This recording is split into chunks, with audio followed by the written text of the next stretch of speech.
Et kryds. Mere kræver det ikke for unge under 18 år at spille på Odset i landets kiosker. En undersøgelse viser, at 37% af de mindreårige gymnasieelever har prøvet at spille uden at blive bedt om at vise ID. Og det er selvom spillelovens paragraf 34 forbyder personer under 18 at sætte kryds på kuponen. Modtagelse af indsatser til spil fra personer under 18 år og anden formidling af sådanne personers deltagelse i spil er ikke tilladt. Hos Center for Ludomani er man ikke begejstret for udviklingen. Forskningen viser, at jo tidligere debut, jo større risiko for at udvikle ludomani senere i livet. Og det vil sige, at det er ikke helt ligegyldigt, om du går ned som 10-12-årig og oddser. For du kan også gå hen og vinde en stor gevinst selv for en 10'er. Og det kan rent faktisk sætte noget i gang. Wow, er det så nemt, ikke?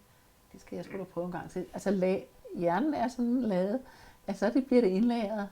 Nå gud, det her det er sjovt, og det er nemt, og det giver spænding. Det skal jeg prøve en gang til. En af dem, der blev ramt af spændingen, er 20-årige Mads Bertelsen.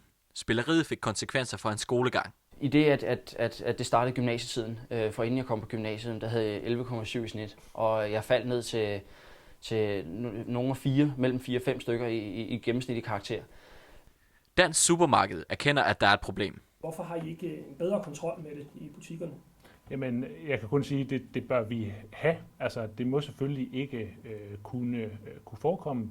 Man kan sige, at vi har lagt det sådan ud, eller lavet retningslinjerne, at vi jo ikke konsekvent spørger alle, der spiller eksempelvis Odset om legitimation, men at vi gør det i tvivlstilfælde.